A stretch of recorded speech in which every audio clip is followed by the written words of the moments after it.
뉴스 시작합니다. 저는 동정민입니다. 윤석열 대통령 탄핵 소추안 표결을 하루 앞두고 전국이 요동치고 있습니다. 집권 여당의 수장인 한동훈 대표가 이 비상계엄 선포 당시 이 대통령이 주요 정치인을 체포 구금하려고 했다 폭로를 했습니다. 계엄 당일 국회에 있는 정치인을 체포해서 과천의 수감 장소에 구금하려 했다는 겁니다. 비상계엄이 재연될 우려가 크다며 대통령의 직무 집행을 정지해야 한다고 했습니다. 계엄 당시 상황에 대한 구체적인 증언들이 쏟아지고 있습니다. 첫 소식 손인혜 기자입니다. 대통령이 정치인들 체포를 위해서 정보기관을 동원했던 사실을 신뢰할 만한 근거를 통해서 확인했습니다. 예정에 없던 긴급 최고위원회를 소집한 한동훈 국민의힘 대표. 윤석열 대통령이 비상계엄 선포 당시 주요 정치인에 대한 체포 구금을 지시한 게 사실이라고 폭로했습니다. 주요 정치인들 등을 반국가 세력이라는 이유로 고교 후배인 여인형 방첩사령관에게 체포하도록 지시했던 사실, 과천의 수감 장소에 수감하려 했다는 구체적인 계획이 있었던 것도 파악되었습니다. 비상계엄 같은 극단적 행동이 재연될 우려가 크다며 대통령의 직무 집행을 멈춰야 한다고 했습니다. 대한민국과 국민을 지키기 위해서 윤석열 대통령의 조속한 직무 집행 정지가 필요하다고 판단합니다. 김재원 최고위원은 제동을 걸었습니다. 사실관계가 확인되면 그 다음 단계에서 좀 제 결론을 말씀드리는 것이 좋지 않을까라고 생각합니다. 한 대표는 사전 최고위에서 최고위원들에게 신뢰할 만한 고위급 제보자가 있고 곧 양심 선언을 할 것이라고 밝힌 것으로 파악됐습니다. 한 대표는 오늘 오후 의원총회에서도 윤 대통령 업무 정지가 필요하다는 입장을 재차 밝힌 것으로 전해집니다. 채널A 뉴스 손인혜입니다. 한동훈 대표에게 대통령이 주요 정치인 체포를 지시했다고 제보한 사람. 홍장원 국가정보원 1차장이란 주장이 나왔습니다. 장호림 기자입니다. 한동훈 국민의힘 대표는 윤석열 대통령이 주요 정치인 체포 지시를 했다는 사실을 신뢰할 만한 근거를 통해 파악했다고 밝혔습니다. 구체적으로 누구인지는 밝히지 않았는데 문재인 정부 국정원장 출신인 박지원 더불어민주당 의원은 한 대표에게 해당 사실을 알린 사람이 홍장원 국가정보원 1차장이라고 주장했습니다. 제가 입수한 정보에 의하면 홍장원 1차장이 한동훈 대표한테 전화해서 알려준 거예요. 비상계엄 당시 윤 대통령이 홍 차장에게 방첩사령부와 협력해 주요 정치인을 체포하라는 지시가 내려왔는데 이를 거절한 홍 차장이 한 대표에게 관련 사실을 알렸다는 겁니다. 그러니까 한동훈 대표 꼭지가 돌아버린 거예요. 그게 있을 수 있는 일이에요? 이후 윤 대통령이 이러한 사실을 보고받고 보안 유출을 이유로 경질 지시를 내린 것으로 알고 있다고 박지원 의원은 주장했습니다. 이에 국정원은 그런 지시를 대통령이 내린 적도 없고 홍 차장이 해당 사실을 한동훈 대표에게 전달했다는 내용도 전혀 사실이 아니다고 해명했습니다. 채널A 뉴스 장호림입니다. 실제 홍장원 국정원 1차장이 오늘 국회에 나와 관련 언급을 했습니다. 윤석열 대통령이 전화를 걸어와 싹 다 정리해 다 잡아들이라고 했다는 겁니다. 이 대통령 통화 내역까지 공개했는데요. 대통령이 보안폰으로 걸어왔던 겁니다. 박선영 기자의 단독 보도입니다. 홍장원 국정원 1차장이 오늘 국회 정보위원회에 출석해 제출한 윤석열 대통령과의 통화 기록입니다. 비상계엄 발표 직후인 밤 10시 53분 1분 24초 동안 비확이 처리된 무선 보안폰으로 통화한 내역이 남아 있습니다. 홍 차장은 이 통화에서 윤석열 대통령이 국정원에도 대공수사권을 줄 테니 우선 방첩사도와 지원해야 한다고 말했다고 정보위에 밝혔습니다. 1차장입니다. 같이 비상계엄 발표하는 것 봤습니다. 이번 기회에 다 잡아들여 싹 다 정리해. 자금이면 자금, 인력이면 인력, 무조건 도와. 그래서 알겠다고 일단 답변을 했다고 합니다. 하지만 홍 차장은 싹 다 잡아들이라는 명령을 따르지 않았다고 밝혔습니다. 결론은 1차장은 본인은 일체 아무것도 하지 않고 지시사항을 이행하지 않고 있다가 계엄이 해제된 다음에 퇴근했다고 합니다. 홍 차장은 앞서 윤석열 대통령과 계엄령을 내리기 전인 오후 8시 22분에도 짧게 통화했지만 윤 대통령이 한두 시간 후 중요하게 할 이야기가 있으니 전화기를 잘 들고 대기하라고 지시했다고 밝혔습니다. 이에 홍 차장은 국정원 집무실에서 대기하며 윤 대통령의 전화를 기다렸습니다. 홍 차장은 국회의 지금까지의 상황은 국회 보고 전까지 본인만 알았다고 한 것으로 전해졌습니다. 채널A 뉴스 박선영입니다. 홍장원 국정원 1차장은 당일 국군 방첩사령관이 체포 대상자 명단을 한 명씩 불러줬다며 10명이 넘는 명단을 공개했습니다. 한동훈, 이재명 대표, 우원식 국회의장 외에 전직 대법원장, 대법관, 노총위원장 등이 포함됐다고 전했습니다. 임종민 기자입니다. 싹 다 정리하라는 윤석열 대통령과의 통화 직후 홍장원 1차장은 윤 대통령의 충암고 후배인 여인영 국군 방첩사령관과도 통화를 했다고 밝혔습니다. 밤 10시 46분쯤 1차 통화에서 여 사령관은 홍 1차장에게 우리도 위에서 시키는 대로 하는 것이고 계획에 대해 잘 알지 못한다고 했다고 정보위원장과의 면담에 배석한 김병기 더불어민주당 의원이 전했습니다. 밤 11시가 넘은 3차 통화에서 여 사령관은 홍 차장에게 체포 대상자에 대한 위치 추적을 부탁했습니다. 선배님, 이걸 도와주세요 하면서 체포조가 나가 있는데 소재 파악이 안 됩니다. 위치 추적을 해달라고 했는데 정확한 워딩은 검거 지원을 요청한다 이렇게 했다고 합니다. 그러면서 여 사령관이 체포 대상 명단을 한 명 한 명 불러줬다고 덧붙였습니다. 사람을 보내라고 했더니 그럴 시간이 없다. 명단을 갖다 불러줬다고 합니다. 명단을 불러드리겠습니다. 홍 차장이 기억하는 순서입니다. 이재명, 우원식, 한동훈. 여야 대표와 국회의장 외에도 다수의 현역 정치인들과 김명수 전 대법원장과 권순일 전 대법관 등이 포함됐습니다. 이후 구금 계획도 설명했다고 주장했습니다. 1차, 2차 검거를 축차적으로 할 예정이며 방첩사에 있는 구금 시설에 구금에 조사할 예정입니다.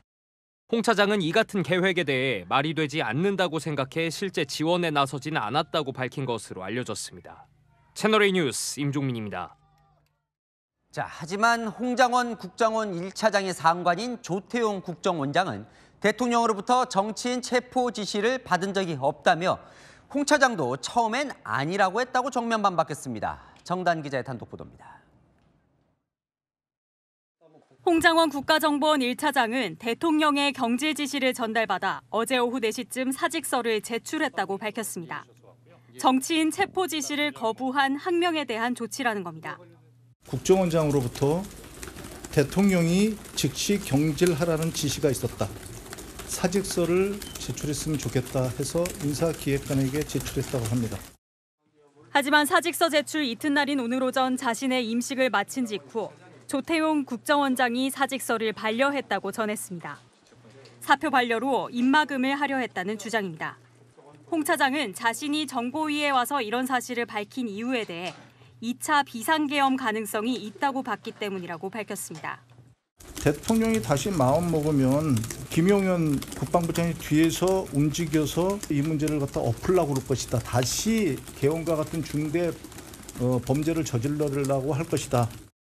이에 대해 조 원장은 홍장원 1차장의 주장은 모두 사실무근이라고 밝혔습니다. 국정원은 이번 비상계엄과 관련해서 정치인의 체포와 관련해가지고는 어떠한 지시도 대통령께 받은 적이 없고 어떠한 행동이나 조치도 한 적이 없다고 합니다. 국정원은 수사권이 없기 때문에 체포에 관여할 인력도 없다고 강조한 겁니다. 그러면서 홍 차장의 경질도 대통령의 지시가 아닌 국정원장 본인이 건의한 거라고 주장했습니다. 홍 차장이 최근 정치적 중립을 위반하는 발언을 해 교체를 건의했다는 설명입니다. 채널A 뉴스 정다은입니다.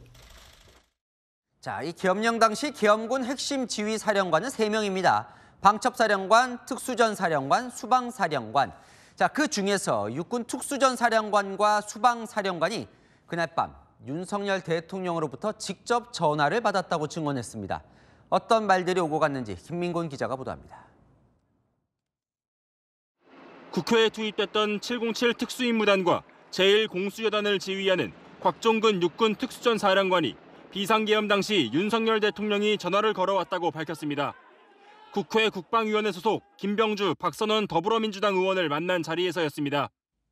707이 이동할 때 어디쯤 이동하고 있느냐라고 그때 한 번 받았던 기억이 있습니다. 동력이 국회 한 도착할 때쯤 하기 전이었는데 전화를 받자 곧장 윤 대통령의 목소리가 흘러나왔다고 설명했습니다. 직접 받았는데 대통령 목소리였습니까? 예. 윤 대통령이 국회 점거 임무를 부여받은 707 특임단의 이동 상황을 특정해서 직접 물어봤던 겁니다. 당시 국회 외곽 경계 임무를 맡은 이진우 수도방위 사령관 역시 윤 대통령으로부터 전화를 받았다고 답했습니다. 거기 상황이 어떠냐. 네. 그래서 굉장히 이제 복잡하고 우리 인원이 이동할 수도 없다. 그랬더니 가만히 들어보시다가 알겠다고 하시고 더 전화 끊으셨습니다. 통화는 국회에서 계엄 해제 결의안을 의결하기 1시간쯤 전인 3일 밤 12시쯤 이뤄졌습니다. 계엄이 선포되고 한 12시경 예, 그 정도 12시에서 12시 반 정도? 12시 정도 같은 될 것 같습니다. 통화는 도청이나 감청이 안 되는 보안 전화로 진행됐습니다. 대통령께서 직접 사령관님 전화로 비아폰으로 전화를 했습니까? 그랬던 걸로 기억합니다. 제가 직접 받았습니다.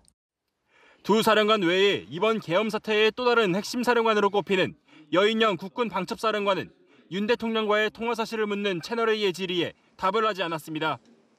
채널A 뉴스 김민곤입니다. 곽종근 육군 특수전 사령관은 김용현 국방장관으로부터 이런 지시를 받았다고 했습니다. 국회의원을 의사당 밖으로 끌어내라고요. 다만 위법 사항이라고 판단해 항명이 될 걸 알면서도 시키지 않았다고 했습니다. 이어서 이솔 기자입니다. 곽종근 육군 특수전 사령관은 비상계엄 선포 20분 전 당시 김용현 국방부 장관에게 보안 전화, 일명 비화폰으로 직접 지시를 받았다며 총 10여 차례의 통화가 있었다고 밝혔습니다.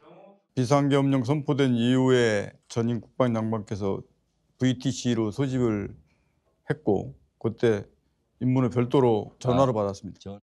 그러면서 김 전 장관이 국회에서 의원들을 끌어내라는 지시를 했다고 공개했습니다. 국회의사당 안에 있는 의원들을 밖으로 이렇게 좀 빼내라 지시를. 국회의원 정독수를 못 그렇게 유출은 할 수 있는데 제가 어떤 목적으로 그렇게 하라라는 지시까지 받은 사항은 아니었기 때문에. 곽 사령관은 위법 사항이라고 판단해 불응했다고 덧붙였습니다. 국회의원을 끌어내는 것은 위법 사항이고 그 임무를 수행한 인원들은 당연히 나중에 법적인 책임을 지는 문제가 생기기 때문에 항명이 될지는 알았지만 그 임무를 시키지 않았습니다. 그 사이 본회의장 안에선 비상계엄 해제 요구안이 신속히 의결됐습니다. 그때 본회의로 밀고 들어오다가 그때 멈춰버렸거든요. 그래서 그것이 좀 제가 의문스러웠는데 사령관이 지시를 한 거네요. 예. 곽 사령관은 작전에 투입됐던 대원들에게까지 책임이 돌아가지 않았으면 한다며 향후 추가 계엄 명령을 받으면 거부하겠다고 밝혔습니다. 채널A 뉴스 이솔입니다. 당일 계엄군이 실탄을 갖고 있었냐 의혹이 계속 제기됐었죠. 이 곽종근 당시 특수전 사령관 실탄을 들고 간 건 맞지만 개인들에게 주진 않고 우발 상황에 대비해 차에만 놓아두었다고 했습니다. 이어서 김용성 기자입니다. 곽종근 육군 특수전 사령관은 비상계엄 선포 당시 국회에 실탄을 현장에 들고 갔지만 개인에게 지급하지 않았다고 말했습니다. 우발 상황에 대비하라고 탄통을 들고 간 것입니다. 그 버스에 뒀거나 특정 지역에 놓고 절대 휴대하지는 않았습니다. 실제 국회에 진입한 계엄군은 소총에 탄창을 결합하지 않거나 아예 훈련용 탄창으로 추정되는 파란색 탄창을 들고 다니는 모습이 포착된 바 있습니다. 모두 안전을 최우선 사항으로 생각한 조치였다고 밝혔습니다. 현장에 있는 707 팀들한테 공포탄이든 어떤 사격을 하지 마라. 절대 사람을 다치게 하는 상황이 발생해서 안 된다라고 지시를 하고 출동을 시켰습니다. 수도방위 사령관도 안전을 위해 총을 차에 놓고 내리게 했다고 털어놨습니다. 그 공포탄을 대신해서 갔는데 사람들이 많았습니다. 그래서 총기는 차에다 다 내려두고 빈몸으로 내려서 임무를 수행해라 이렇게 임무했습니다. 이 같은 조치를 박안수 전 계엄사령관에게도 보고했고 박 전 사령관도 환영했다고 밝혔습니다. 총기 휴대 안 하고 맨몸으로 들어갔습니다 했더니 자, 오케이 굿 이렇게 말씀하신 것 같습니다. 실제 이번 비상계엄 사태 당시 군과 시민이 대치하며 일촉즉발의 위기 상황이 이어졌지만 큰 인명피해는 나오지 않았습니다. 채널A 뉴스 김용성입니다. 그날 밤 국회의사당에 특수부대원들이 헬기를 타고 진입했었죠. 채널A가 이 계엄군 헬기 수송작전에 투입된 특전사 관계자에게 당시 상황을 직접 들어봤습니다. 자, 당일 오후 2시부터 예정된 훈련을 취소하고 대기 상태였던 특수부원들. 헬기가 뜰 때쯤에야 목적지가 국회인 걸 알았다고 했는데요. 특수전 사령관이 헬기에 더 속도를 내라고 지시했다는 진술도 나왔습니다. 송정현 기자의 단독 보도입니다. 여의도 국회의사당 운동장에 내려앉는 블랙호크 헬기 3대. 헬기에서 무장 상태의 계엄군들이 우르르 내려 빠르게 이동합니다. 특전사령부 707 특임대 소속 부대원들이었습니다. 헬기 수송작전에 투입된 특수전사령부 소속 부대 관계자에 따르면 특전사는 개헌 선포 당일 오후 2시부터 예정된 훈련을 모두 취소하고 대기 상태에 들어갔습니다. 어떤 거에 대한 훈련인지도 모르다 보니 그냥 가만히 대기하고 있었던 것 같아요. 전 병력에 대한 비상 소집 지시가 내려올 때까지 한 14시부터 한 22시 넘어서까지 있었던 것 같습니다. 출동하라는 명령이 내려왔지만 부대원들은 목적지도 모르는 상태로 이륙 준비를 했습니다. 사령관님께서 이제 헬기를 사령부로 이동시키라고 지시하신 걸로 알고 있는데 이제 그 와중에 목적지가 국회라는 것을 알게 된. 헬기가 이륙한 건 밤 11시쯤. 이륙 명령은 대통령이 비상계엄을 선포한 직후인 10시 반쯤 떨어졌지만 준비가 필요해 30분 정도 이륙이 늦어졌습니다. 이 과정에서 곽종근 특전사령관이 속도를 내라며 재촉했다는 증언도 나왔습니다. 조금 더 빨리 이동할 수는 없겠느냐 뭐 이런 얘기들을 했다고 들었습니다. 이런 정황은 곽 사령관도 언급한 적이 있습니다. 국회의사당 그 시설을 확보하고 인원을 통제하라고 받아서 들어갔습니다. 출동 준비를 갖추고 이렇게 이동하다 보니까 시간이 좀 많이 지체가 좀 됐습니다. 곽 사령관의 계엄령 선포 정보 인지 시점에 대한 논란도 거세질 전망입니다. 채널A 뉴스 송정현입니다. 아는 기자 정치부 조영민 차장 나와 있습니다. 자, 당일의 상황에 대해서 대통령의 구체적 지시라면서 정부 관계자, 군 관계자 진술이 속속 나오고 있습니다. 맞습니다. 특히 대통령이 이 특정 정치인들을 타깃 삼았다. 국정원 1차장의 이 주장은 지금까지 계엄 국면과는 차원이 다른 이야기입니다. 야당을 향한 경고성 군 출동이었다는 기존 대통령의 해명을 깨는 매우 구체적인 내용들이고 계엄의 진짜 이유를 밝혀야 한다는 여론을 폭발시킬 만한 주장이기 때문입니다. 자, 어제까지는 탄핵만큼은 없다고 했던 한동훈 대표도 오늘 아침 기류가 선회한 것도 이 때문이에요. 네, 한 대표는 국정원 1차장의 이 폭로 내용을 사전에 인지하고 있었던 걸로 저희가 취재가 됩니다. 박지원 민주당 의원도 오늘 국정원 1차장이 어제 한동훈 대표에게 이런 사실을 알려주었다 이런 취지로 국회에서 발언을 했고요. 좀 더 구체적으로는 이 내용을 한 대표가 만약 오늘 밝히지 않으면 이 내용을 가지고 이재명 민주당 대표에게 갈 것이라는 언급도 있었다는 이야기가 여권에서 나오고 있습니다. 한 대표가 오늘 당장 대통령 직무정지가 필요하다고 입장을 선회한 이 직접적인 이유로 보입니다. 자, 홍장원 국정원 1차장 이 내용을 좀 구체적으로 좀 들어볼까요? 네, 진술 자체가 상당히 구체적입니다. 홍 차장이 오늘 국회에서 계엄 선포날 있었던 대통령과의 접촉을 시간과 내용별로 구체적으로 진술했습니다. 그래픽을 준비했습니다. 대통령의 비상계엄 선포 약 2시간 전쯤 한 2시간 뒤 중요한 이야기를 할 테니까 대기하라 이런 연락이 있었고요. 계엄 선포 직후에 다시 한번 통화해서 이번 기회에 다 잡아들여라, 싹 다 정리해라는 이야기를 들었다는 겁니다. 대통령이 방첩 사령부를 도와서 지원해라, 자금이면 자금, 인력이면 인력 다 도우라고 했다 이런 주장까지 구체적으로 내놨습니다. 그러니까 직접 전화를 받은 사람의 진술인데 상당히 구체적이네요, 내용이. 대통령과의 통화를 하면서 실제 주장한 날과 시간이 기록되어 있는 통화 기록까지 함께 공개했습니다. 구체적이죠. 여기에 더해서 대통령의 이른바 이 싹 다 정리해라 이 발언 이후 방첩 사령관으로부터 들은 정치인 체포 명단을 순서까지 기억한다며 진술했습니다. 이재명 대표, 우원식 국회의장, 한동훈 국민의힘 대표, 김민석 최고위원 등 10여 명의 이름을 순서대로 언급했습니다.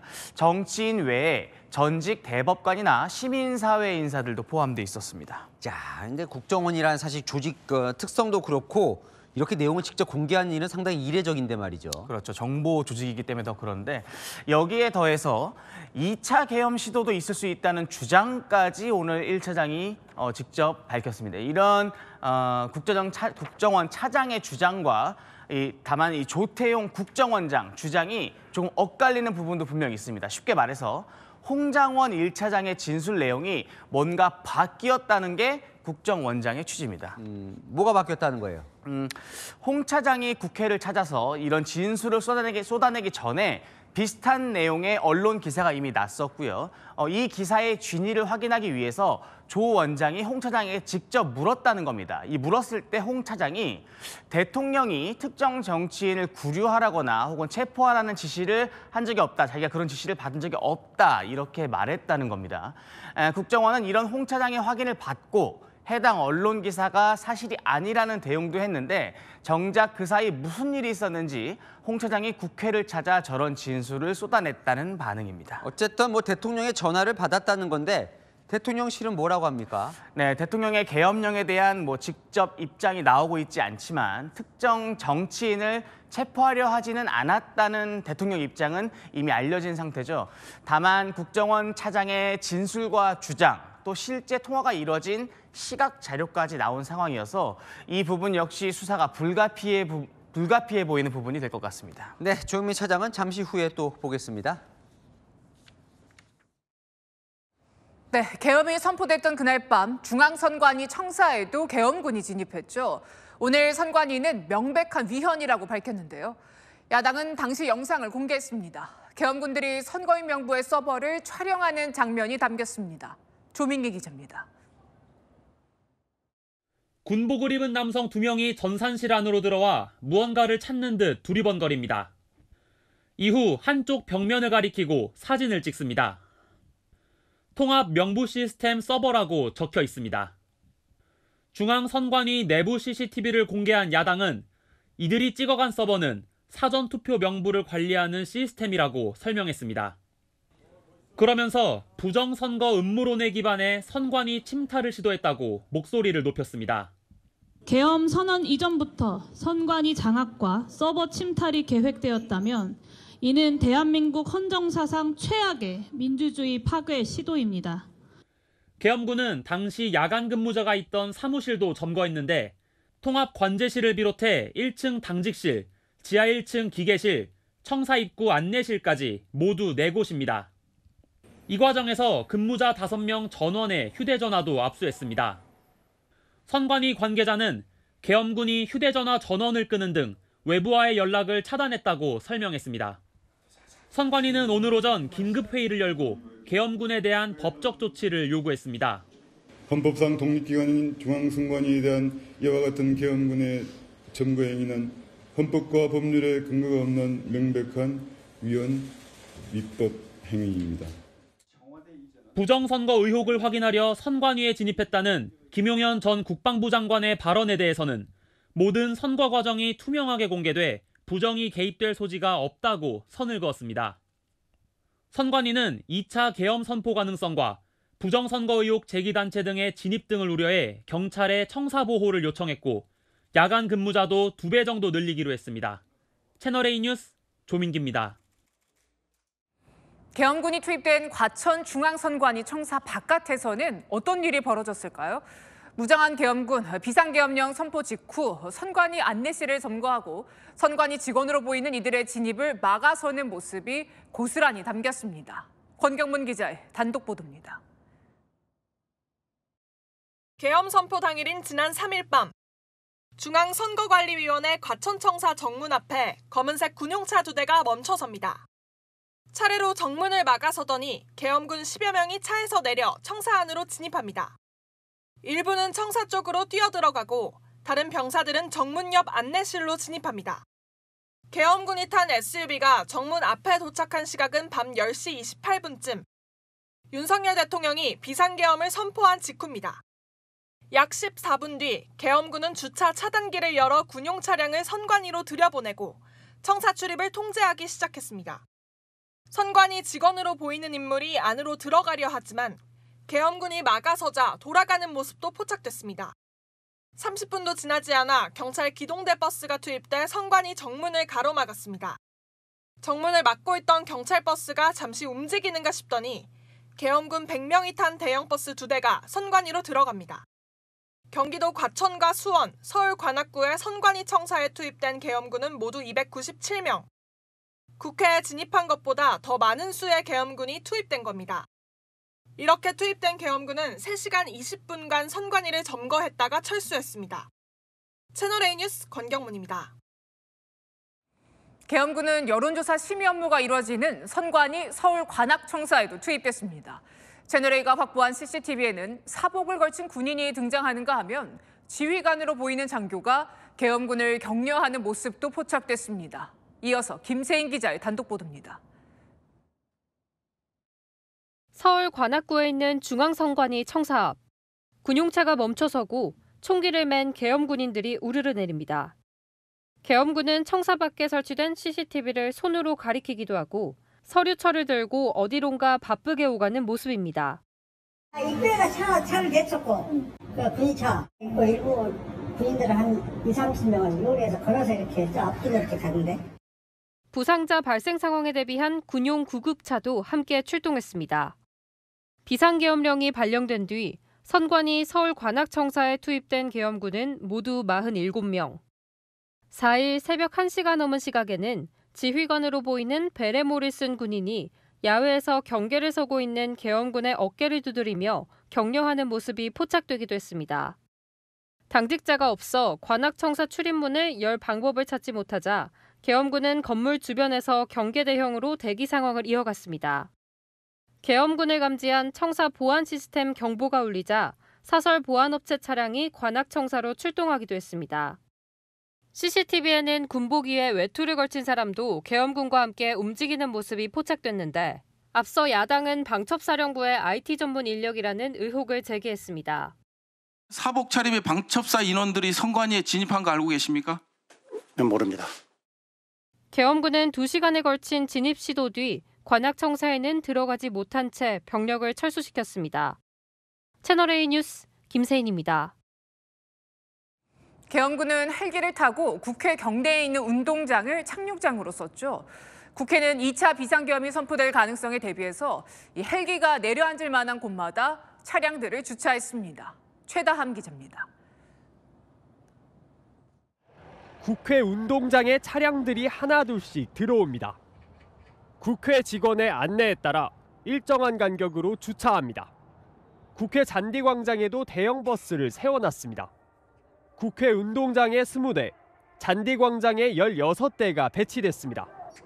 2차 계엄령이 내려져 병력을 태운 헬기가 착륙할 공간을 없애려는 겁니다. 이런 데는 너무 많이 비어 있어서 실제로 막을 수 있게 해야 되거든요. 저쪽도 좀 놔야 될 것 같고. 배치 중에 있고요. 네. 그래서 헬기 착륙에 장애가 될 수 있도록 그렇게 촘촘하게 배치하도록 하겠습니다. 지난 3일 국회 운동장은 계엄군을 실은 군 헬기 착륙장으로 쓰였습니다. 국회 출입문을 통해 진입하려던 계엄군이 시민 등의 저지로 50명만 경내로 진입한 반면 헬기를 타고 온 계엄군은 230여 명에 달했습니다. 국회는 전기가 끊기는 상황에도 대비해 비상 발전기가 45초 안에 자동 작동하도록 했습니다. 더불어민주당은 2차 계엄령 선포 가능성에 대해 제보를 받았다고 밝혔습니다.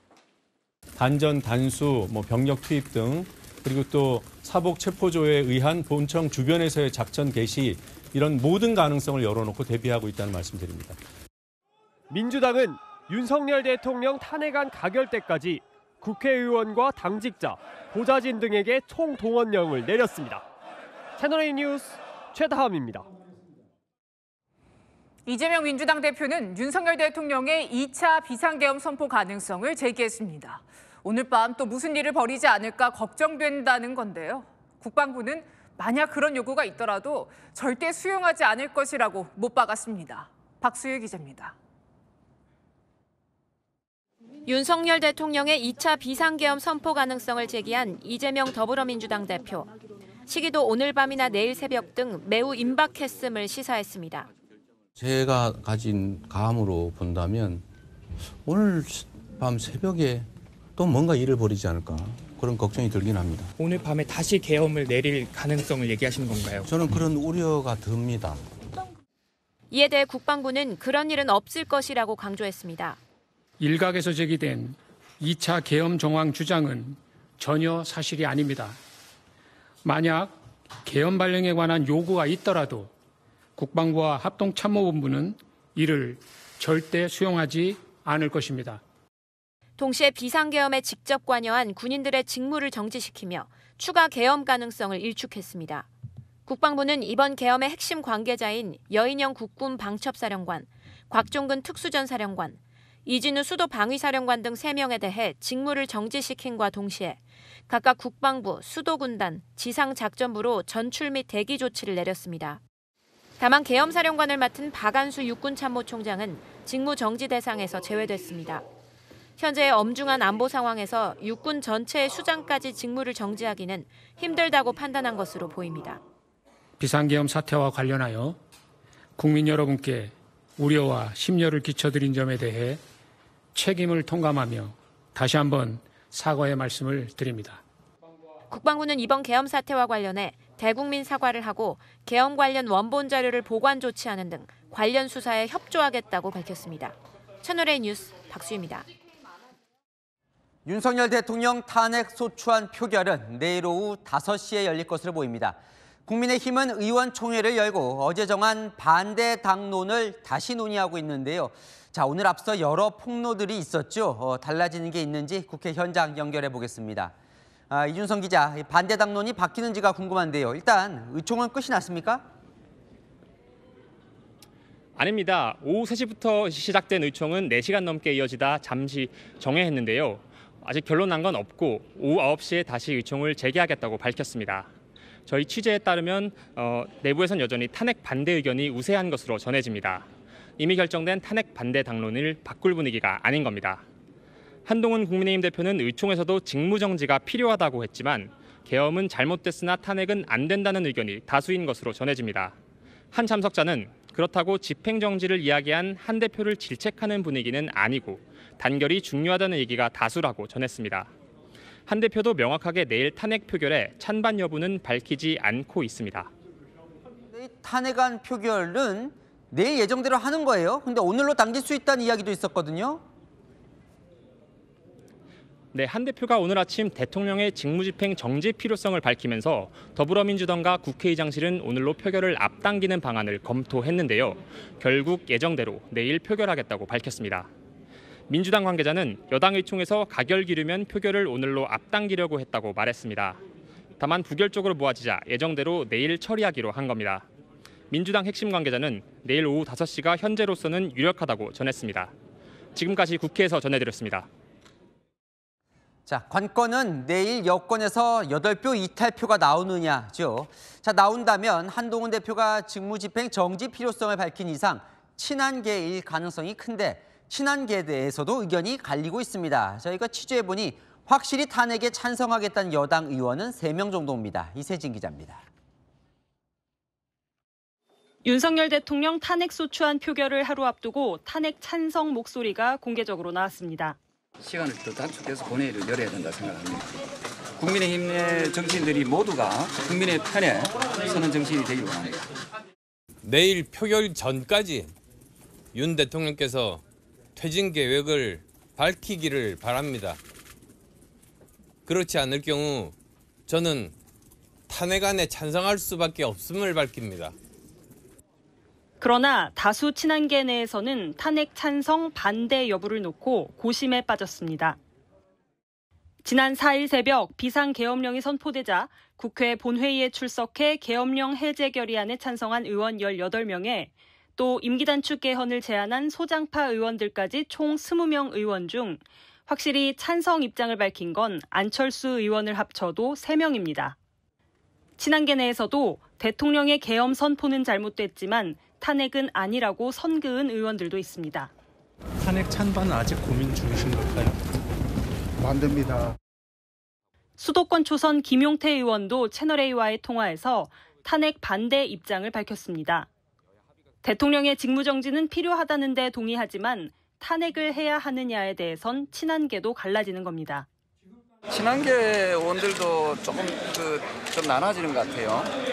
탄핵의 찬성 반대가 조금 나눠진 것 같습니다. 다만 친한계 일각에선 무기명 투표로 진행되는 만큼 8표 이탈이 가능할 수 있다는 관측도 나옵니다. 채널A 뉴스 이세진입니다. 친윤계는 입장이 확고합니다. 무조건 탄핵 반대. 여당 소속 시도지사들도 탄핵만은 안 된다고 입장을 냈는데요. 대신 대통령을 향해 비상거국 내각을 구성하고 2선으로 물러나라고 했습니다. 최승현 기자입니다. 한동훈 국민의힘 대표의 대통령 직무집행 정지가 필요하다는 발언이 탄핵 찬성이라는 해석이 나오자 친윤 중진 의원들이 제동을 걸고 나섰습니다. 박근혜 대통령 탄핵 이후에 민주당 정권 어떻게 이 나라와 이 기강, 건강과 가치를 허물어뜨렸습니까? 또다시 그런 시대를 맞아야 됩니까? 탄핵하면 안 된다라는 거가 당론 아니에요. 나는 그렇게 해서는 안 된다고 보고. 의총전 한 대표가 참석했던 중진 의원들 회동에서도 한동훈 대표가 제기한 정치인 체포 구금설은 확인도 안 됐고 당의 혼란만 가져온다. 탄핵 반대 당론을 유지해야 한다는 목소리가 제기된 것으로 전해집니다. 오세훈, 홍준표, 김진태, 김태흠, 김영환 등 국민의힘 소속 지자체장 8명도 긴급 회동을 가졌습니다. 이들은 대통령 탄핵에는 반대했습니다. 대통령의 탄핵만은 피해야 합니다. 더 이상의 헌정 중단 사태는 막아야 합니다. 대신 대통령의 2선 후퇴를 요구했습니다. 대통령으로서의 실제 국정을 수행하는 것은 어렵다고 보기 때문에 2선 후퇴, 비상거국 내각을 구성하고 대통령을 향해 임기 단축 개헌 등 향후 정치 일정을 분명히 밝혀달라고 촉구했습니다. 채널A 뉴스 최승현입니다. 자, 이 와중에 윤석열 대통령이 한동훈 대표를 불러 40여 분 가까이 면담을 했습니다. 당연히 특단의 선택이 있을까 주목이 됐는데요. 다녀온 한 대표, 상황이 뒤집힐 만한 말은 못 들었다고 말한 것으로 전해집니다. 대통령이 뭐라고 했는지 이어서 홍진 기자가 취재했습니다. 윤석열 대통령이 직무집행 정지를 요청한 한동훈 국민의힘 대표를 불러 면담을 가졌습니다. 당초 상임 고문단 회의에 참석할 예정이었지만 취소하고 한남동 관저로 향한 겁니다.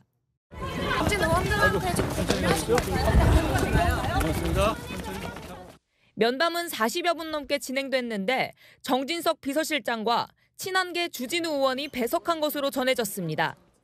윤 대통령은 한 대표가 주장한 정치인 체포 지시와 관련해 체포 지시를 직접 하지 않았다, 민주당의 음모라고 주장한 것으로 전해졌습니다. 한 대표는 계엄령을 선포한 데 대한 대통령의 사과와 입장 표명 등을 요청했는데 대통령은 아직 때가 아니다라며 거절한 것으로 전해집니다. 현재로서는 특별한 조치도 안 하겠다고도 말한 것으로 알려졌습니다. 면담을 마치고 국회로 돌아온 한 대표는 비공개 의원총회 자리에서 대통령으로부터 뒤집힐 만한 말은 못 들었다고 설명했습니다. 한 대표 측은 대통령은 달라진 것도 없었고 아무 제안도 없었다며 임기 단축 개헌과 관련해서도 어떤 언급도 없었다고 설명했습니다. 채널A 뉴스 홍지은입니다. 윤석열 대통령이 오늘 국회를 찾는다는 소문이 퍼지면서 한때 소동이 빚어졌습니다. 야당 의원들은 대통령을 저지하겠다며 스크럼을 짜고 국회 본청 앞을 막아섰습니다. 김유빈 기자입니다. 더불어민주당 의원들이 국회 본청에 삼삼오오 모이기 시작한 건 오후 2시 50분쯤. 국회 차량과 인원이 통제되고 있다는 속보가 뜬 직후입니다. 윤석열 대통령이 국민의힘 의원들을 설득하기 위해서 지금 국회로 오고 있다고 합니다. 10분이 채 안 돼 윤 대통령의 본청 출입을 막아야 한다는 여론이 형성되고 민주당 의원들은 스크럼을 짜기 시작합니다.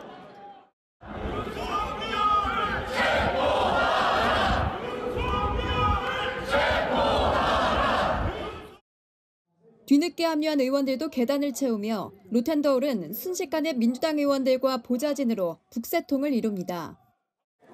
총등 군인에게 국회의원 체포를 지시하고 내란 수대가 무슨 낯짝으로 국회에 발을 들일 수 있습니까?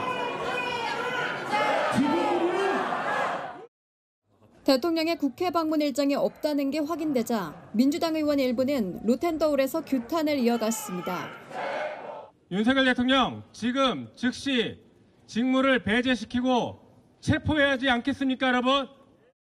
국민의힘 의원총회가 열리는 곳 앞에서 탄핵에 찬성하라며 항의 시위도 벌였습니다. 우원식 국회의장은 오후 3시 20분으로 예고한 담화문 발표를 돌연 취소했다가 다시 잡았습니다. 역시 대통령의 국회 이동 소식 때문인데 국회와의 사전 협의 없인 대통령의 안전을 담보할 수 없다고 경고했습니다. 사전 협의 없이는 대통령의 안전 문제를 담보하기가 어렵습니다. 국회 방문 계획이 있다면 이를 유보해 주시기를 요청합니다. 민주당은 탄핵소추안 표결까지 혹시 모를 2차 계엄령에 대비하며 본회의장을 사수한다는 계획입니다. 채널A 뉴스 김유빈입니다. 자, 그럼 윤석열 대통령은 지금 무엇을 하고 있을까요? 용산 대통령실로 가보겠습니다. 안보경 기자, 대통령은 오늘 출근은 했습니까?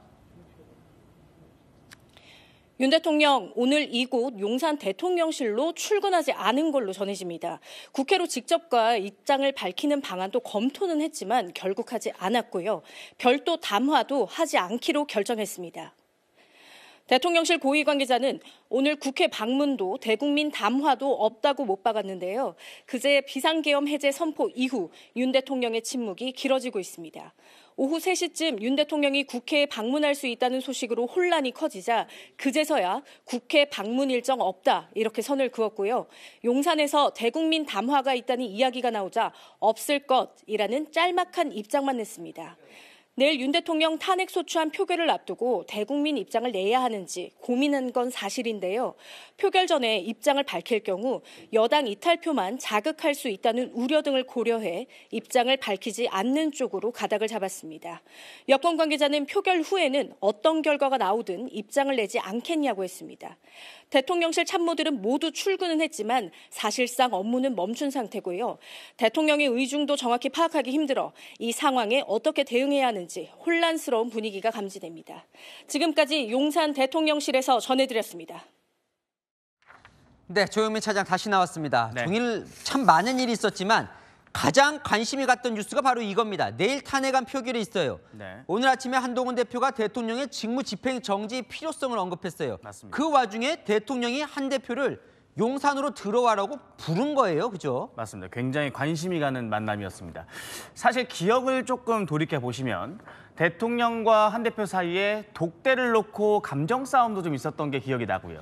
또 만남 자체도 뭐 여러 번이었습니다. 하지만 대통령이 먼저 요청한 게 이번이 처음이었습니다. 대통령 입장에서 오늘 한 대표를 만나야 할 이유가 분명하니까 먼저 만나자고 했겠죠. 그런 해석 때문에 자연스럽게 오늘 만남에서 대통령이 한 대표에게 무언가 결단하겠다라는 의중을 좀 밝히지 않겠냐 이런 전망들이 나왔던 겁니다. 그래서 한 40분 정도 만났다고 했어요. 네. 그런데 앞서 리포트를 보니까 빈손회동이었다고 하던데 그게 맞는 겁니까? 맞습니다. 사실 정확하게 알기 위해선 대통령이나 대통령실 입장을 좀 들어봐야겠지만 현재 기사에도 나오는 것처럼 대통령이나 대통령실은 이 비상계엄령 이후 지속적으로 말을 아끼고 침묵 모드 이어가고 있습니다. 때문에 대통령을 만나고 나온 한동훈 대표가 의원총회장에서 비공개 자리 한 말을 가지고 유추해 볼 수 있을 뿐입니다. 그 말을 좀 정리해 보면요. 대통령의 말은 계엄 당시에 정치인 체포를 직접 지시한 적 없다. 이 하나고요. 두 번째, 현재로서 특별한 조치를 안 하겠다. 이렇게 핵심은 두 가지로 정리할 수 있습니다. 계엄령에 대한 대통령의 후속 조치는 아직 때가 아니고 또 아침부터 정치권에서 대통령이 체포 지시했다는 주장을 반박하기 위해 부른 자리로 보이는 겁니다. 근데 사실 한동훈 대표뿐 아니라 아까 보면 국민의힘 소속 시도지사들도 이선 후퇴, 비상거국내각, 네. 임기단축 개헌 이런 걸 해야 한다고 지금 촉구를 하고 있거든요. 근데 뭐 그런 건 없는 거예요, 지금. 뭐 친윤계 혹은 뭐 중진들도 굉장히 생각이 복잡한 것 같습니다. 저희가 좀 취재를 해보면 어제 친윤 중진들이 대통령에게 직접 그런 이야기를 하러 갔던 걸로 알려집니다. 지금 상황이 심각하다 보니까 대국민 사과와 함께 임기 단축 개헌을 언급해야 수습되지 않겠냐, 뭐 이런 취지의 뜻을 전달한 걸로 취재가 되는데요. 하지만 오늘 대통령이 한 대표와의 만남에서 한 이야기를 보면 아직 그럴 생각은 없어 보입니다. 대통령과 대통령실이 침묵을 지키는 사이 계엄령 실패에 대한 대통령의 이 감정 동요가 심상치 않다는 이야기마저 여당 내에서 들려오는 상황이 지속되고 있습니다. 자, 그럼 이 대통령은 대체 무슨 생각일까요? 앞서 좀 말씀을 드렸지만 대통령은 계엄령 해제 이후 모습을 보이지 않고 있고요. 의중도 전달되지 않고 있습니다. 대통령의 심기 상태나 생각은 이후 대통령을 만나고 온 사람들을 통해서 간접적으로 들을 수밖에 없는 상황이라는 겁니다. 저희가 좀 들어보면 이런 이야기가 들립니다. 대통령이 계엄령 해제 직후에는 대화도 어려운 수준의 상태였다. 이런 이야기인데요. 여당 인사들로부터 나오는 이야기입니다. 무슨 뜻이냐면 대통령은 늘 논란마다 이 법적 판단 혹은 사실관계 이런 부분들을 좀 앞세우는 성향이 강했는데 이번 계엄 사태와 관련해서도 헌법적 권한을 쓴 것에 대해 대체 뭐가 문제냐? 탄핵되면 뭐 어쩔 수 없는 것 아니냐? 입장에서 크게 바뀌지 않은 것으로 보인다는 겁니다. 자, 그런 상황에서 이제 내일 대통령 탄핵 표결이 있습니다. 네. 한동훈 대표는 지금 정확히 어떤 입장인 거예요? 사실 오늘 이 한동훈 대표의 입장이 어제와는 상당히 전향적이었습니다. 다만 탄핵안을 통과시켜야 한다 이렇게 직접 언급하지는 또 않았습니다. 대통령의 조속한 직무집행 정지가 필요하다 이렇게만 발언한 거지 탄핵안을 통과해야 한다 이렇게 말한 것 아니라는 점 친한계도 강조하고 있습니다. 때문에 한 대표의 오늘 발언이 대통령의 구체적 대응과 행동을 끌어내기 위한 일종의 압박책이란 해석도 나옵니다. 한 대표 스스로 이 대통령에 대해서 압박하고 궁지에 몰아야만 바뀌는 스타일이란 인식을 가지고 있기 때문이란 분석입니다. 그래서 사실 오늘 이제 회동에 더 관심이 좀 갔었던 것 같은데 일단은 아니다. 자, 대통령실은 지금 뭐 하고 있는 거예요? 대통령의 입장 발표가 한 번은 분명히 있을 수밖에 없다. 뭐 이런 분위기는 뭐 많습니다. 다만 그 시점이 내일 탄핵안 표결 이유가 되지 않을까 하는 게 여권 내 시각입니다. 표결 결과 전에 입장을 내봐야 괜히 논란만 키울 수 있고 또 한 번 할 입장 발표를 2번, 3번 해야 하는 상황을 만드는 건 최악의 상황이 될 수 있다는 거죠. 결국 뭐 내일 오후 5시로 민주당이 추진하고 있는 탄핵안 표결 결과가 이제 중요할 것 같은데 맞습니다. 표결 전망은 좀 어떻습니까? 뭐 일단 한동훈 대표는 대통령의 직무집행 정지가 필요하다는 의견에는 변함이 없고 또 대통령을 만나고 와서도 그 생각을 바꿔야 할 만한 부분을 찾긴 어려웠다는 입장이죠. 다만 당내에선 계엄령이 분명 잘못됐지만 그렇다고 당론을 뒤집어서 대통령을 탄핵해야 할 리냐는 분위기가 더 우세한 것 같습니다. 다만 탄핵안 통과에 필요한 이탈표가 고작 8표입니다. 이미 개별 행동을 예고한 의원도 있어서 통과가 안 될 것이다 이렇게 장담하기에도 변수가 분명 존재하는 상황입니다. 네, 잘 들었습니다. 한인 기자, 조용민 차장이었습니다. 네, 비상계엄 수사가 본격 시작됐습니다. 경찰은 경찰청장을 포함한 수뇌부 휴대전화를 압수했고 군 검찰은 박안수 전 계엄 사령관을 포함해 10명을 긴급 출국 금지 신청했는데요. 검찰은 특별수사본부를 꾸리고 군 검찰과 합동 수사를 시작합니다. 남영주 기자입니다. 검찰이 윤석열 대통령이 내란죄 등으로 고발된 비상계엄 사건 특별수사본부를 꾸렸습니다. 군 검찰 소속 검사들도 합류해 합동 수사에 나섭니다. 군 검찰 인원도 파견하여 합동 수사가 이루어지도록 조치할 것입니다. 피고발인인 윤석열 대통령 외에도 군 고위 관계자들에 대한 강제 수사 필요성이 있다는 판단에 따른 조치입니다. 윤석열 대통령이 유력 정치인 체포를 지시했다는 의혹까지 불거진 상황에서 방첩사령부를 포함해 계엄에 관여한 고위 장성 등을 수사할 권한이 있는 군 검찰이 합류한 겁니다. 군 검찰은 오늘 군인사 10명에 대해 출국 금지를 신청했습니다. 박안수 전 계엄사령관, 정치인 체포명령을 받았다는 의혹의 여인영 국군 방첩사령관이 포함됐습니다. 경찰도 안보수사단 2개과 인원 120여 명을 전원 투입해 전담수사팀을 구성했습니다. 오늘 조지호 경찰청장과 김봉식 서울경찰청장, 목현태 국회 경비대장의 휴대전화를 압수했습니다. 검찰특별수사본부장은 박세현 서울고검장이 맡고 김종우 서울남부지검 2차장 검사도 합류했습니다. 부장검사 2명이 각각 1개 팀을 맡아 수사할 예정입니다. 윤 대통령이 비상계엄 선포 요건이나 절차를 지켰는지, 계엄군의 국회 진입을 내란으로 볼 수 있는지 법리도 검토합니다. 특수본은 계엄군을 투입해 5.18 광주 민주화운동을 무력 진압해 유죄 판결을 받은 전두환 전 대통령 내란죄 재판 기록도 검토 중인 걸로 알려졌습니다. 검찰특별수사본부는 서울 동부지검에 꾸려졌습니다. 채널A 뉴스 남영주입니다. 탄핵소추안이 가결된다면 한덕수 국무총리가 대통령 권한대행을 맡게 됩니다. 내일 표결에 촉각을 곤두세우고 있는 총리실과 헌법재판소 차례대로 연결해 보겠습니다. 먼저 총리실에 나가 있는 장하연 기자, 한 총리가 오늘 일정을 다 비웠죠? 네, 한덕수 국무총리는 오늘 오전 서울 정부청사로 출근한 이후 일정을 모두 비우고 구청 집무실에 머물다 조금 전 청사를 떠났습니다. 안녕하십니까. 혹시 모를 직무대행 체제 어떻게 대비하고 계십니까? 오늘 대통령님과 소통 있으셨는지요?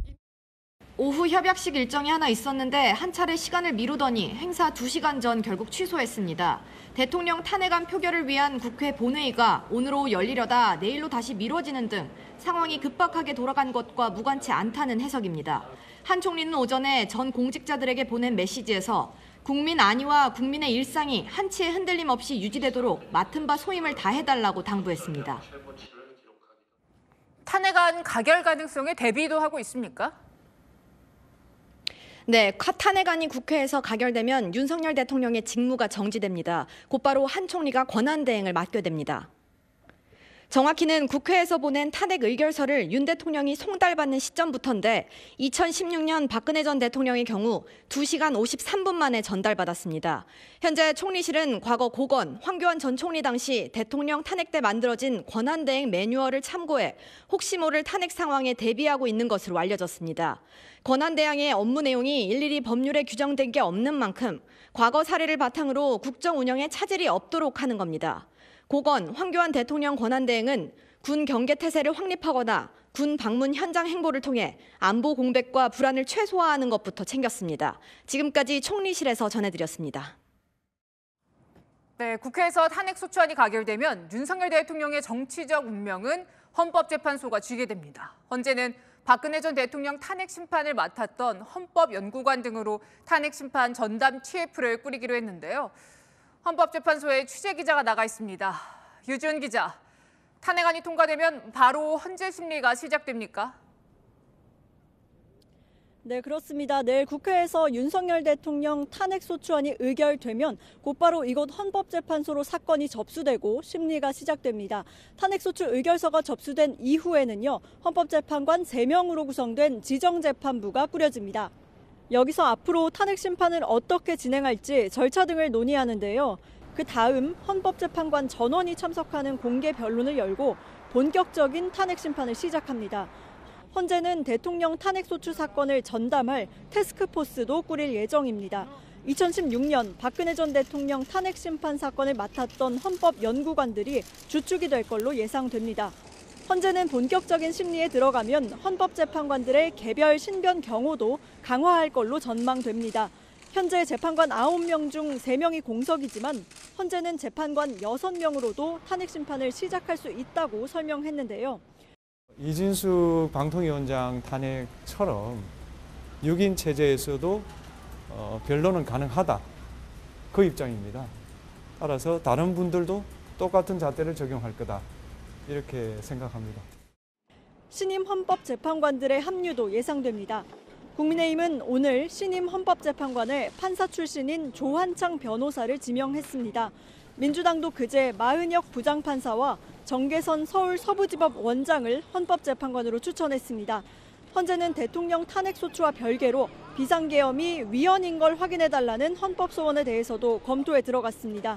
지금까지 헌법재판소에서 전해드렸습니다. 국회에서 탄핵안이 가결돼 헌법재판소가 인용한다면 대통령은 즉각 파면됩니다. 선고 60일 이내에 대선을 치러야 하는데요. 이다혜 기자입니다. 2016년 12월 3일 새벽 박근혜 당시 대통령의 탄핵안이 발의되고 9일 본회의 표결에 붙여집니다. 5천만 국민의 존엄한 명령에 따라 반드시 탄핵안을 통과시키겠습니다. 제적 300명 중 234명 찬성. 가결 정족수 200명을 넘기면서 탄핵안이 가결됐습니다. 대통령 박근혜 탄핵 소추안은 가결되었음을 선포합니다. 대통령 직무가 정지되며 곧바로 황교안 권한대행 체제가 시작됐습니다. 오직 국민과 국가만 생각하며 당시 상황을 잘 아는 관계자는 국회 탄핵안 보고 전부터 탄핵 가결과 부결에 맞춰 대응 방안을 마련했다고 전했습니다. 탄핵안이 가결된 지 91일 만인 2017년 3월 10일 헌법재판소는 재판관 전원 일치로 탄핵 소추안을 인용합니다. 피청구인 대통령 박근혜를 파면한다. 대통령 보궐선거는 같은 해 5월 9일 치러졌습니다. 헌법과 공직선거법에 따라 대통령이 자격을 상실하면 60일 이내에 후임자를 뽑아야 합니다. 이를 위해 대통령 권한대행은 선거일 50일 전 대선 날짜를 확정하도록 돼 있습니다. 탄핵안을 가결하더라도 헌재가 탄핵 심판 청구를 기각하면 노무현 전 대통령의 경우처럼 윤 대통령은 국정에 복귀합니다. 채널A 뉴스 이다혜입니다. 이재명 민주당 대표는 윤석열 대통령 탄핵과 수사 체포를 요구했습니다. 조기 퇴진 드라이브를 거는 모습인데요. 내일 국회에서 탄핵소추안이 통과되고 헌법재판소에서 인용된다면 공직선거법 위반 혐의 최종 확정 전에 대선에 출마할 가능성이 있습니다. 정현주 기자입니다. 최대한 빠른 시간 내에 직무에서 배제하고 그 직의 유지 여부를 우리 국민들의 판단과 결정에 맡겨야 합니다. 수사, 체포, 구금, 기소, 처벌의 절차를 밟아야 합니다. 이재명 더불어민주당 대표는 윤 대통령을 하루빨리 끌어내려야 한다며 특별 성명을 발표했습니다. 윤 대통령을 향해 명백한 국가 내란 범죄 수괴라고 비판했습니다. 윤 대통령 직무 정지를 주장한 한동훈 국민의힘 대표에게도 날을 세웠습니다. 국민의힘 당 대표로서 하신 말씀인지 아니면 원외 개별 인사 입장에서 하신 말씀인지가 분명하지가 않습니다. 탄핵에 찬성한다는 말씀처럼 들리기는 하는데 언제 또 그런 뜻은 아니고 라고 말할지 모르겠습니다. 윤 대통령과 한 대표의 회동은 잔물결이라고 일축했습니다. 잔물결이 일렁이긴 해도 역사의 큰 흐름은 막을 수 없습니다. 이 대표가 사법 리스크를 조기 대선으로 돌파할 수 있다는 관측이 나옵니다. 윤 대통령 탄핵 소추안이 내일 가결되고 헌법재판소에서 인용된다면 이르면 내년 상반기에 대선이 치러질 가능성을 배제할 수 없습니다. 1심에서 피선거권 박탈형이 나온 공직선거법 위반 사건 2심과 대법원 확정 판결 전 대선 후보로 나설 수 있게 되는 겁니다. 민주당 관계자는 이 대표는 이미 대선 주자로서 준비를 다 끝냈다고 말했습니다. 채널A 뉴스 정현주입니다. 계엄 사태가 한미 동맹에도 영향을 미치고 있습니다. 우리나라와 일본을 함께 방문할 예정이었던 미 국방장관 급히 일정을 변경해서 일본만 방문할 것으로 알려졌습니다. 워싱턴에서 최주현 특파원입니다. 조태열 외교부 장관과 토니 블링컨 미 국무장관이 전화회담을 갖고 계엄 사태 후 한미 관계 봉합에 나섰습니다.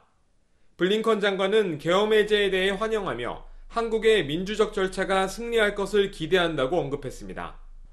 미 국무부도 한미 동맹은 특정 대통령을 초월해 굳건하다고 강조했습니다. 하지만 이 같은 언급에도 실제 현장에서는 한미 간 균열의 모습도 감지되고 있습니다.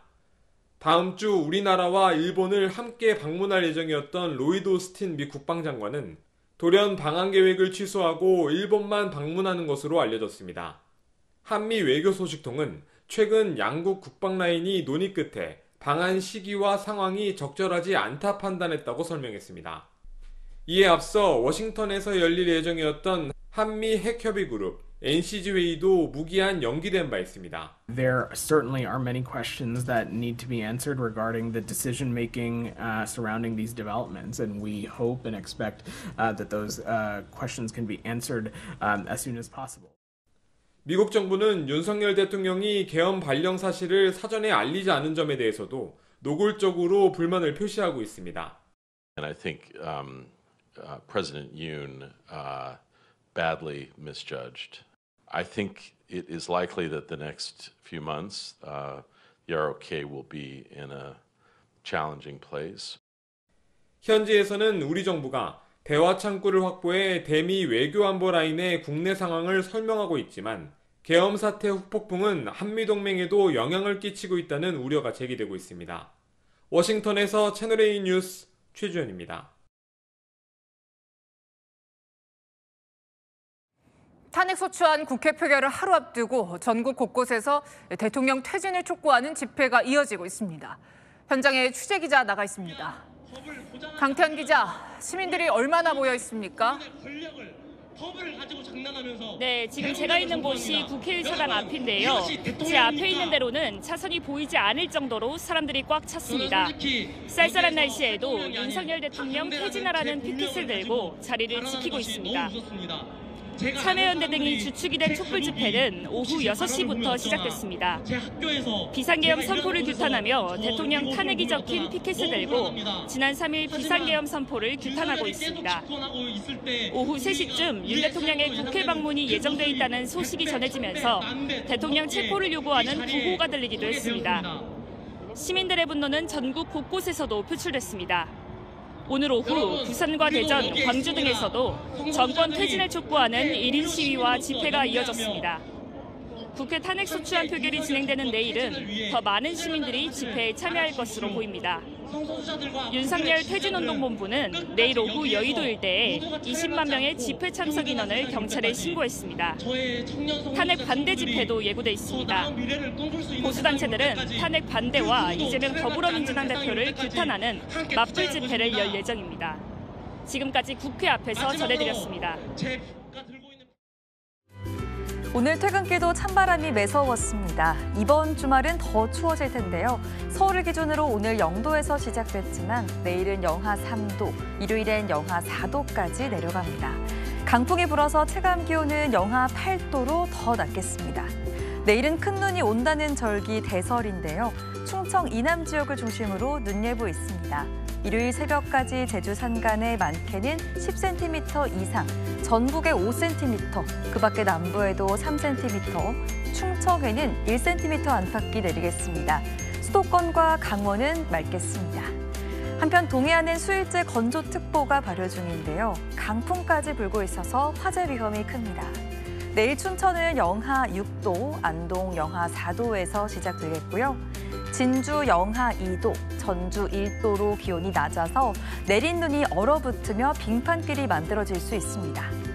이후 다음 주 중반까지 비나 눈 예보는 없습니다. 날씨였습니다.